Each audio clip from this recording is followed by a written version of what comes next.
जो गतिविधि दोनों सदनों में चल रही थी उसमें राम गोपाल जी ने थोड़ा मौसम सुहावना करने का काम किया। काफी किया है। चलिए, अच्छा है, ऐसा हो तो बहुत ही खुशी की बात है। और जयराम जी आज वो भी प्रसन्न दिख रहे हैं।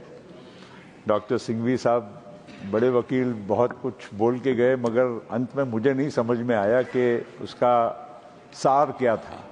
मैं भी कुछ सीखना चाहता था, शायद चिदम्बरम जी और कपिल सिब्बल साहब से बाद में सीख लेंगे। नहीं है, सभी अचंभित हैं, तभी साइलेंस था। नहीं sir, I am not a legal luminary, इसलिए मुझे मालूम नहीं। इतना मुझे मालूम है कि हमारा संविधान जो है भारत का, ये सर्वश्रेष्ठ है। उसको आजकल बहुत ज़्यादा दिखाया जा रहा है, जेब से निकाला जा रहा है। और मेरे लिए तो गीता भी है, कुरान भी है, गुरु ग्रंथ साहब भी है, बाइबल भी है। और उसी के शपथ लेकर आप भी बैठे हैं, सभी बैठे हैं, और हम सभी संसद सदस्य बैठे हैं।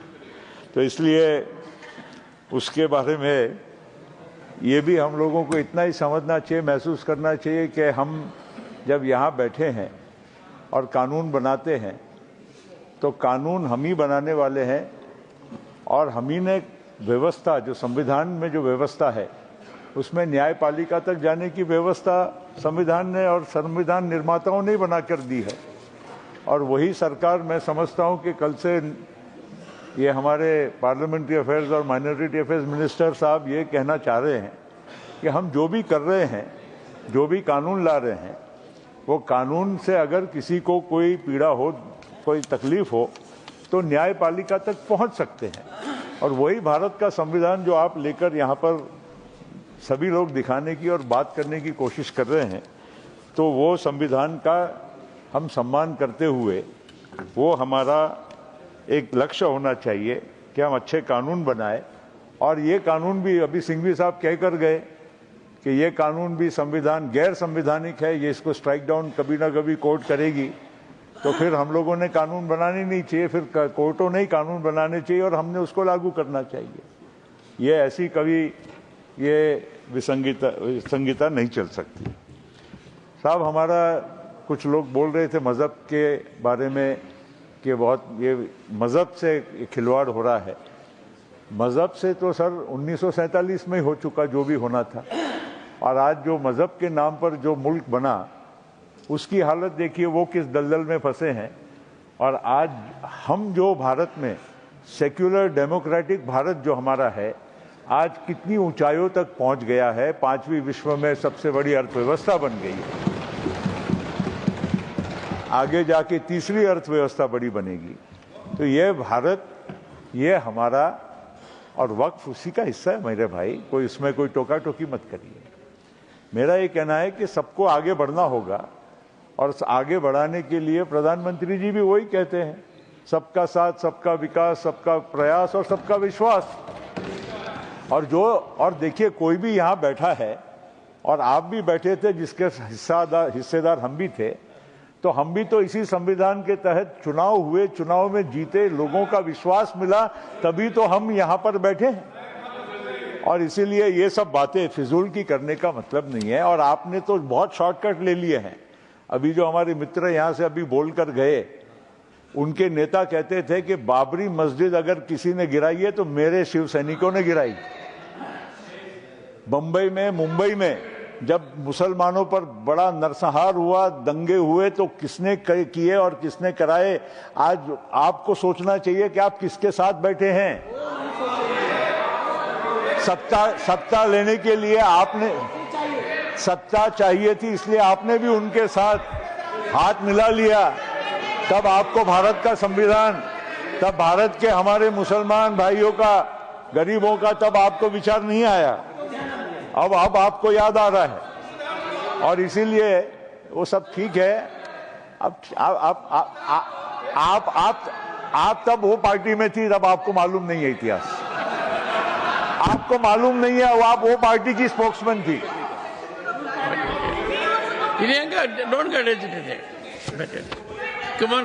Nothing else will go on record except what Prabhu Patel said. Expunge कराइए। देखिए, she has to be more loyal than the king. You see, दिखाना पड़ेगा।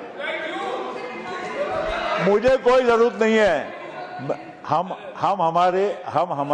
हमारी जमीन समझते हैं और हमारी जितनी औकात है, जितनी हमारी जमीन है, उसके हिसाब से हम चलते हैं। साहब, हमारे देश में हम मजहब की बात जब करते हैं तो नेचुरली जज्बात बहुत उमड़ के उठ के आते हैं, होता भी है। देश हमारा अभी मुल्क अभी 1947 से अभी 78 वर्षीय हुए और किसी भी एक इतिहास की बात होती है। अभी हम जब वक्त की बात करते हैं और यहाँ ज़मीनों का ब्यौरा दिया गया कि कितने वक्त की प्रॉपर्टीज थी, कितने एकड़ ज़मीन थी, आज कितने एकड़ ज़मीन है, आप लोगों को भी मालूम है कि ये सब पूर्वक ये इतिहास का जो एक पन्ना था उसका ये पार्ट है। ये वक्त में इतनी सारी प्रॉपर्टीज और ज़मीनें उस ज़माने की गई कि जब हमारा देश आज़ाद और आज़ादी के बाद के नया दौर जो था उसका ये एक हिस्सा है। आज जब हमारा देश एक आधुनिक युग में पहुंच चुका है, डिजिटाइजेशन हो गया है, नई ज़मीनें, लैंड रिकॉर्ड्स बन रहे हैं, तो ये आगे जाकर ये सब विवाद और ये सब विषय आने वाले नहीं हैं। ये आप पुरानी बातों को लेकर उसको ही एक मतलब जिसको घुमा घुमा के गोट के बार बार लोगों के सामने पेश करते हैं कि ये मज़हब के खिलाफ में बात हो रही है। इसमें मज़हब की बात ज़रूर होना चाहिए, लेकिन मज़हब के कौन सा ही पन्ना ऐसा है कि जिसमें आपको आपत्ति है, ये मुझे ज़रा अभी तक समझ में नहीं आया। गृह मंत्री जी का मैंने कल भाषण सुना, हमारे माइनॉरिटी अफेयर्स मिनिस्टर साहब का भाषण कल भी सुना टीवी पे, आज भी यहाँ पर उन्होंने विस्तृत चर्चा की। अभी नड्डा जी का इतना विस्तृत भाषण हुआ।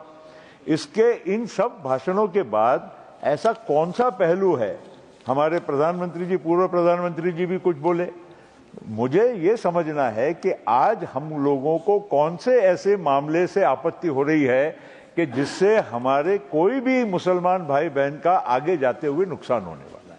अगर ये बात कोई समझा सके तो निश्चित हम भी इस बारे में एक नहीं 100 बार सोचने के लिए तैयार है।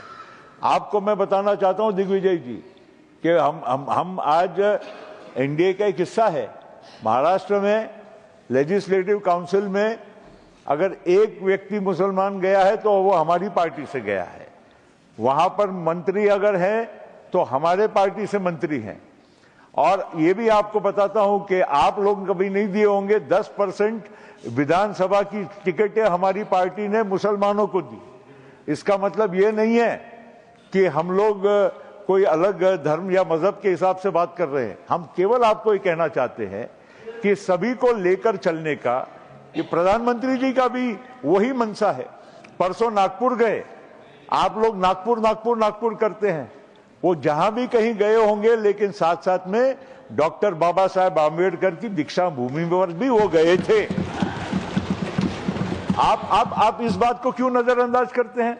आपको जो पसंद आएगा, आप लोगों के, मैंने टीवी पे कई लोगों के, अलग अलग लोगों के मैंने वक्तव्य देखे, चेयरमैन साहब यहां गए, सर संचालक के वहां हेडक्वार्टर में गए, इनको नमन किया, उनको, अरे जरूर किया, लेकिन उन्होंने भारत के संविधान के निर्माता और इस देश के करोड़ों करोड़ों गरीब, वंचित, दलित लोगों की आस्था के प्रतीक डॉक्टर बाबा साहेब आम्बेडकर के सामने भी नतमस्तक हुए।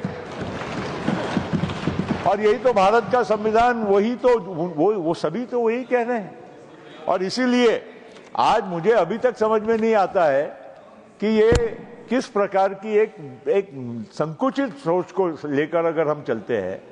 आज पाकिस्तान में, बांग्लादेश में और इंडोनेशिया और तुर्की और अनेक देशों के हमारे नड्डा जी ने यहाँ पर उदाहरण दिए, वो लोग अपने आप को समय के अनुसार चलने की कोशिश करते हैं और हम जानबूझकर एक समुदाय को बार बार नीचा दिखाने की या उनको एक अलग तरह से समाज में उनके प्रति सोच बनाने की क्यों हम कोशिश कर रहे हैं? हम लोगों को ऐसा नहीं करना चाहिए। और इसीलिए आप लोग इस तरह से मजहब, देखिए हमारे देश में सबसे बड़ी समस्या आज तक जो रही है, मजहब से भी ज्यादा हजारों वर्षों से हमारे यहाँ पर हमारे एक जातीय व्यवस्था, वर्ण व्यवस्था जो हमारे यहाँ देश में चलते आई, वो हजारों साल से है।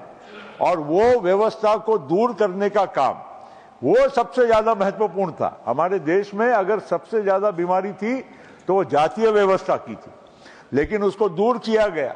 मंडल आयोग आया। साहब, मंडल आयोग की सिफारिश इनके टाइम पर बहुत वर्षों तक पड़ी थी।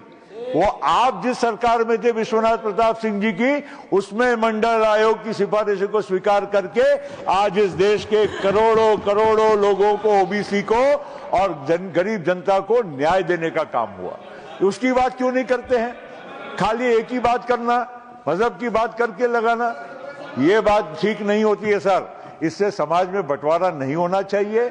मैं इनसे भी गुजारिश करता हूं, और ऐसे जो लोगों ने जो इस प्रकार से हमारे यहाँ पर इन लोगों के साथ बैठकर हाथ मिलाकर सरकारें बनाकर, मगर जो उनका जो अंदर का जो सोच है, यहाँ की सोच है, वो बदली नहीं है। उनके साथ, उनके मामले में भी सावधान रहे, उनके मामले में सावधान रहे। हमें कोई उसकी चिंता नहीं है। आप अपनी सोच बनाए रखिए, लेकिन सावधान भी रहिए। आगे हमारे दोस्त आगे, अरे बाळासाहेब यांना आपण नमन करतो। त्यांनी आपल्याला काय सगळ्यांना सांगितलं की आम्हाला अभिमान आहे की माझ्या शिवसैनिकांनी बाबरी मस्जिद पाडली, हे बोलले ना, बरोबर आहे। आणि मुंबईच्या 92-93च्या दंगलीमध्ये माझ्या शिवसैनिकांनी आमच्या हिंदू बांधवाच्या रक्षण केला, हे तुम्ही बोलत होते, बरोबर आहे की नाही? मग धन्य हो, आपको भी धन्य हो। हम कुछ भी नहीं सर, आपको धन्यवाद के बोलने दिया, मगर इनको धन्य नहीं, काय आम्हाला काही चिंता नहीं। वो आपको जो बोलना है बोलो, सच्चाई देखो। अभी क्यों ऐसा कर रहे हो? अच्छा, आज पहली बार सर, पहली बार आखिरी में पहली बार हमारे संजय भैया का भाषण नरोबा कुंजोरबा था। कभी नहीं तो बिल्कुल टट बोलते। आज क्या बोलूं क्या नहीं बोलूं उनको समझ में नहीं आ रहा था। क्या बोलूं नहीं बोलूं, देखो अभी भी एकदम ऐसा ही कर रहे हैं। संजय भैया, आपण कलर नको बदला सर। मेरा इतना ही कहना है, भारत धर्मनिरपेक्ष देश है, रहेगा, और हम सब लोगों की जिम्मेदारी है कि भारत के संविधान के तहत भारत को एक सेक्युलर डेमोक्रेटिक रिपब्लिक बनाए रखे, और देश के हर एक नागरिक के लिए प्रधानमंत्री जी जो काम कर रहे हैं उसमें हम सहयोग करें। बता दी।